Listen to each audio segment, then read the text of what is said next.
अभी तक तो लग रहा है कि इस इशू को मैच्योरली यहाँ यहाँ पे पर ये हैंडल थोड़ी किया सी है। इन द ज्यादती फ्यूचर कर क्या रहे हैं। होगा उसका मैं क्रेडिट कुछ देना कह नहीं चाहिए सकता, था बट भाई फॉर द टाइम पाकिस्तान भी को यहाँ पे कि मैच्योरली लग रहा है कि इसको उन्होंने हैंडल जिस कर तरीके लिया से गया है। वापस किया था अभिनंदन को। वेस्टर्न कंट्री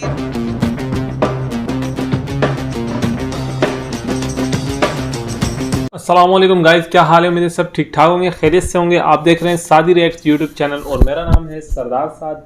जैसा कि आपको पता है कि मैं आपकी रिकमेंड की हुई कई वीडियोस के ऊपर देता हूं रिएक्शन। तो आज मैं जो आपके लिए वीडियो लेकर आया हूं उसका टाइटल है BrahMos strike on Pakistan was a mistake से इंडिया।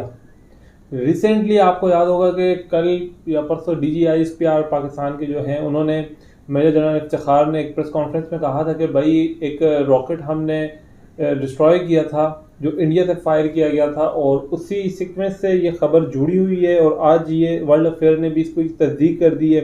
और वर्ल्ड अफेयर्स की जो खबरें होती हैं, यकीन माने कि मैं इसके ऊपर कई न्यूज़ के ऊपर रिएक्शन दिया वर्ल्ड अफेयर्स की।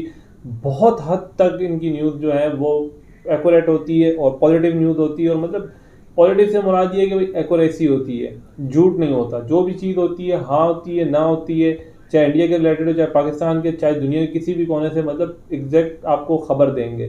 और जैसे दूसरी मीडिया देती हैं उस तरीके से नहीं, कुछ बढ़ा चढ़ा के टू द पॉइंट बात करते हैं, आपको खबर देते हैं और बस। तो आइए चलते हैं, वीडियो को करते हैं स्टार्ट और देखते हैं कि यार इसके बिहाइंड द सीन बीच में क्या हुआ, क्यों इंडिया ने एक्सेप्ट किया, क्यों पाकिस्तान के ऊपर जो है मिसाइल हमला किया गया। आइए चलते हैं, वीडियो देखते हैं, उसके ऊपर देते हैं अपना रिएक्शन।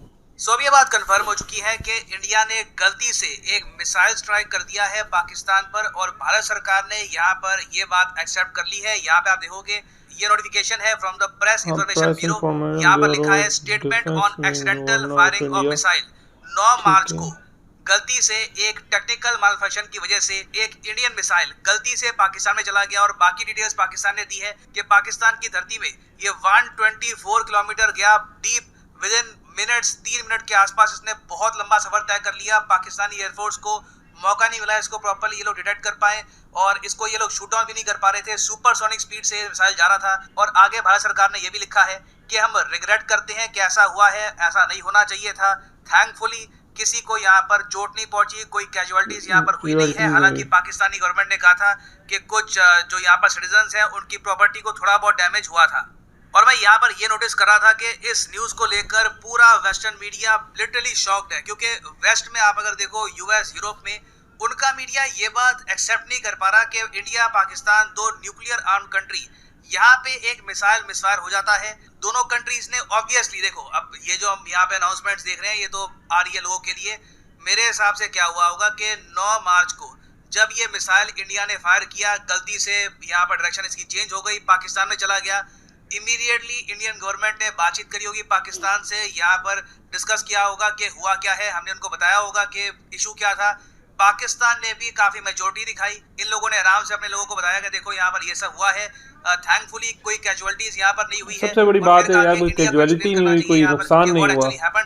फिर इंडिया की भी यहाँ पर प्रॉपर क्लैरिफिकेशन आई है। इससे देखो ये पता लगता है हमको आज के समय कि दोनों न्यूक्लियर आर्म कंट्री में हाई लेवल ऑफ मैच्योरिटी है। मैं ये कहूंगा, यूरोप के देश काफी बार ये कहते थे कि देखिए यूरोप में तो हम लड़ाई नहीं करते, लड़ाइयाँ तो खैर एशिया या फिर अफ्रीका में होती है।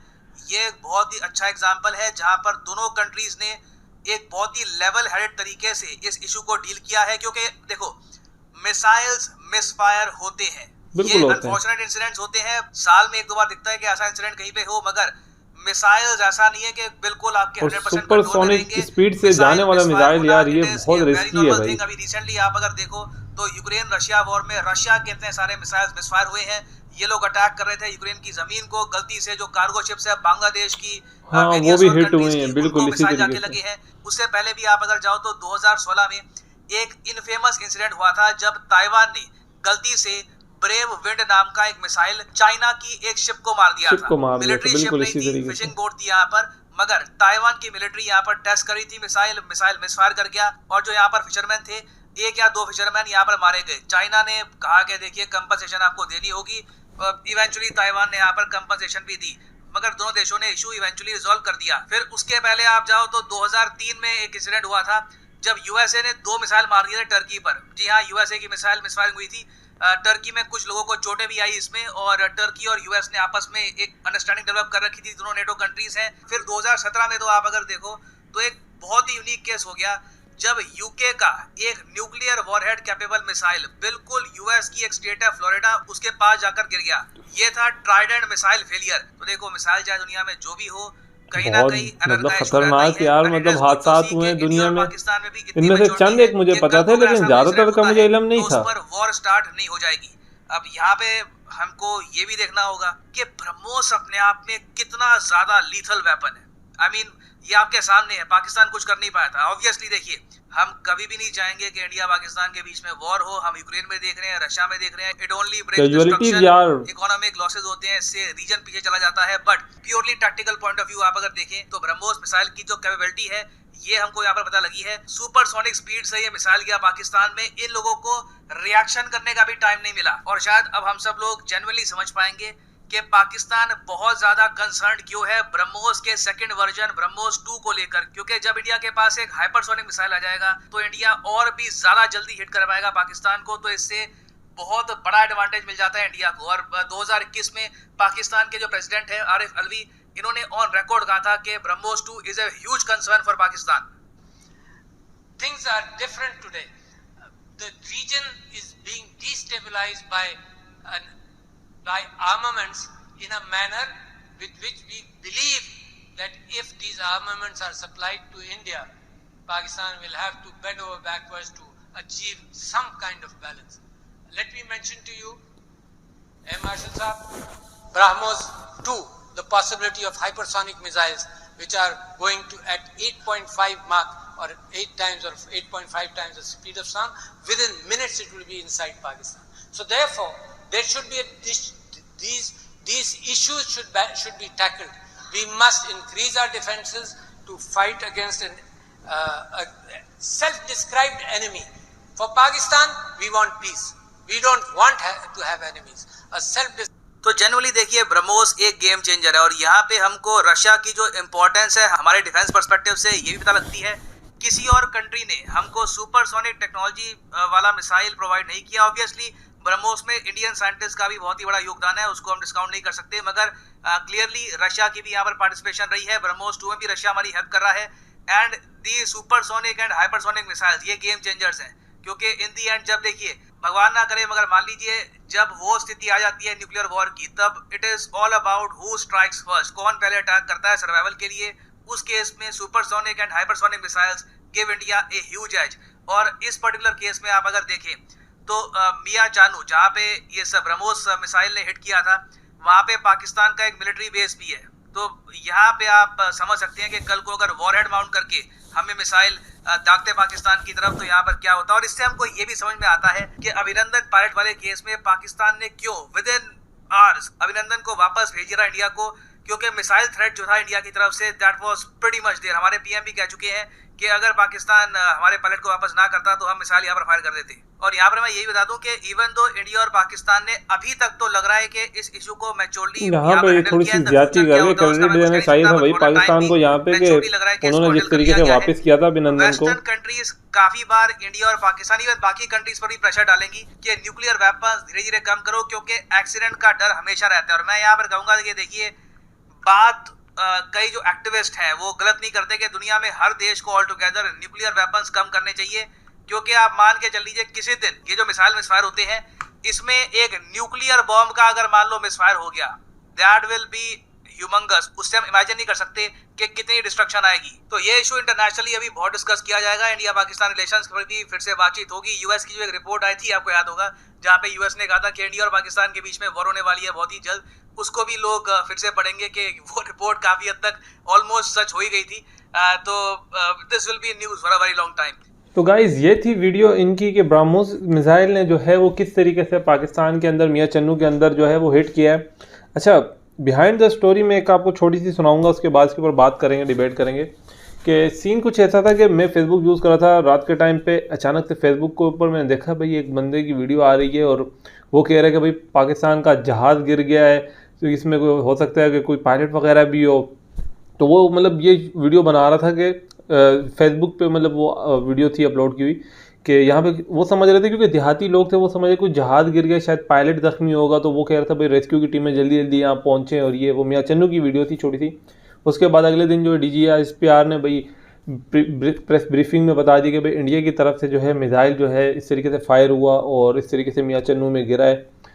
अच्छा, इस वीडियो को देखने के बाद मैं एक बात करना चाहूँगा, मैंने कई वीडियोज़ में बात की है कि पाकिस्तान और इंडिया के जो ताल्लुकात हैं वो दिन ब दिन जो ख़राब होते जा रहे हैं, दूरियां आती जा रही है दो पड़ोसी मुल्कों के दरमियान। मैं समझता हूँ ये बहुत ही बुरी चीज़ है, लेकिन जिस तरीके से इस केस को दोनों ममालिक ने टैकल किया है, इंडिया के अफवाज ने, वहाँ के जो नुमाइंदे हैं, पॉलिटिशियंस हैं, उन्होंने रब्ता किया होगा एम्बेसी के थ्रू या बड़े बड़े पॉलिटिशियंस ने आपस में रब्ता किया होगा भाई इस तरीके से गलती से फायर हो गया है तो आप इसको कवर कर लीजिएगा, क्योंकि इंटरनेशनल मीडिया देखें इस चीज़ को बहुत हवा देता है। जब मामला पाकिस्तान और इंडिया का हो तो इंटरनेशनल मीडिया जो है ना वो साइड्स ले लेता है, कभी इंडिया की कभी पाकिस्तान की, और दोनों को हवा देता है कि भाई किसी न किसी तरीके से ये दोनों ममालिक आपस में क्लैशेस में पड़ जाए। देखिए क्लैशेस में मैं समझता हूँ इंडिया या पाकिस्तान अगर किसी किस्म के क्लैशेस में पड़ता है, दोनों ममालिक की अफवाज आपस में लड़ती हैं, मरेगा कौन? आम आवाम। फ़ौज भी मरेगी दोनों की, पाकिस्तान की भी इंडिया की भी, लेकिन आवाम का जो नुकसान होगा, लोगों का जो नुकसान होगा। हम अभी रशिया और यूक्रेन जो हमसे कई 100 किलोमीटर दूर हैं, हम पाकिस्तान और इंडिया के लोग जो हैं वो बैठ के उनकी आए दिन न्यूज़ देखते हैं कि भाई ये कैजुअलिटी हो गई, बच्चा मर गया, माँ रह गई, माँ मर गई, बच्चा रह गया, इस तरीके से मतलब खून ही खून है। इस जंग ने हमें मतलब मैं समझता हूँ कि पाकिस्तान और इंडिया के लोगों के लिए ये जंग जो है रशिया और यूक्रेन की, ये सबक आमेज़ होनी चाहिए। यहाँ के लोगों की जो दिल में नफरत है, बस जेंगोइज़म में जिसे कहता हूँ, मैं समझता हूँ कि जेंगोइज़म जो है, जो कहते हैं भाई बॉर्डर होना चाहिए, जंग होनी चाहिए, बड़ा मजाक समझा हुआ कि एक मिसाइल यहाँ गिर गया, 2 मिसाइल वहाँ फायर हो गए, एक हेलीकॉप्टर यहाँ से उड़ के वहाँ चला गया, यहाँ वाला वहाँ चला गया।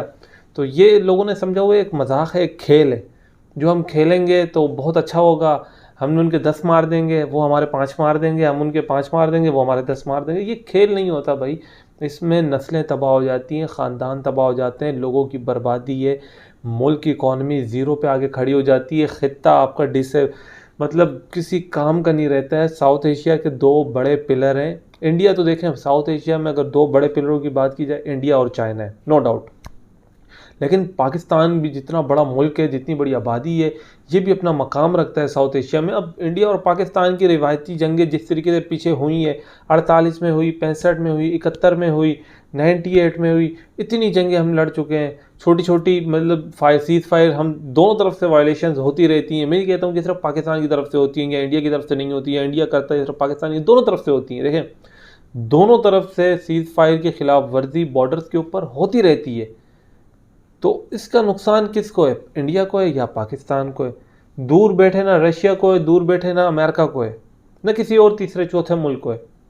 मरने के लिए इन दोनों ममालिक के लोग मरेंगे, किसी ना कोई अमेरिकन आके इधर मरेगा, ना कोई रशियन मरेगा। इसलिए मैं एक बात कहता हूँ कि दोनों कंट्रीज़ के लोगों को आपस में मिल बैठ के बात करनी चाहिए। जो इश्यूज़ भी हैं रिजॉल्व टेबल पर ही होना है, टेबल टॉक के अलावा। मैं कहता हूँ ना, इंडिया में समझता हूँ कि इस टाइम पे इंडिया के पास बहुत अच्छी टेक्नोलॉजी है, राफेल है, ठीक है, बहुत अच्छा जी, आपके पास हवाई जहाज़ हैं बहुत अच्छे, आपने अभी डिफेंस का एक S-400 लिया, ब्रह्मोस आपके पास हैं।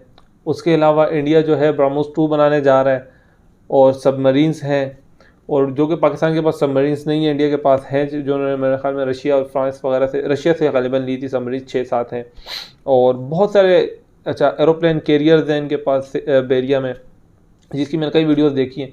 इसके मुकाबले में पाकिस्तान के पास भी मिसाइल्स हैं।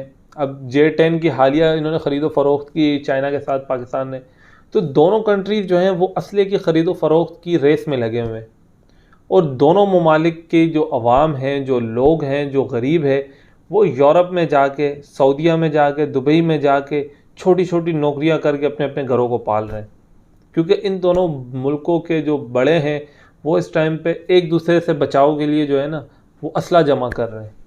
इसीलिए इनकी गरीब आवाम जो है ना वो रुल रही है रोडों के ऊपर। मैं समझता हूँ इस चीज़ को ख़त्म होना चाहिए, बल्कि इनको चाहिए कि भाई अपनी आवाम के बारे में सोचना चाहिए। यूरोप है और कंट्रीज़ है, उन्होंने अपनी इकॉनमी को स्ट्रॉन्ग किया है, और अपनी इकॉनमी को जो है इतना स्ट्रॉन्ग किया कि यहाँ के लोग वहाँ जाके काम कर रहे हैं, और इन दोनों ममालिक को भी बैठ के कोई ना कोई इस तरह के इक़दाम करने चाहिए।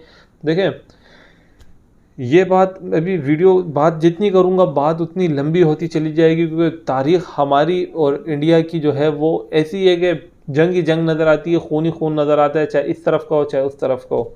लिहाजा मैं समझता हूँ कि मुस्तकबिल के लिए इन दोनों कंट्रीज़ को बहुत संभल के चलना चाहिए। किसी की बात में आके, किसी कंट्री की पॉलिसी में आके एक दूसरे के साथ क्लैशेस से बचना चाहिए। मैं समझता हूँ दोनों ममालिक के लिए अच्छी बात है। तो गाइस ये थी वीडियो। आप क्या राय रखते हैं, आप क्या राय देते हैं, आप क्या सोच रखते हैं, मुझे कमेंट सेक्शन में लाजमी बताइएगा। और इसी के साथ साथ जिन्होंने हमारे चैनल सादी रिएक्ट्स को सब्सक्राइब नहीं किया हुआ, भाई अभी जाएँ, लाइक करें, सब्सक्राइब करें और सपोर्ट करते रहें, ताकि आपकी सपोर्ट के साथ हम इसी तरीके से आपके लिए वीडियोस लाते रहें। और अगर आप मेरी राय से, मेरी बात से एग्री करते हैं तो कमेंट्स में बताइएगा, नहीं करते तो तब भी बताइएगा। मिलते हैं इंशाअल्लाह फिर नेक्स्ट वीडियो में। अस्सलाम वालेकुम।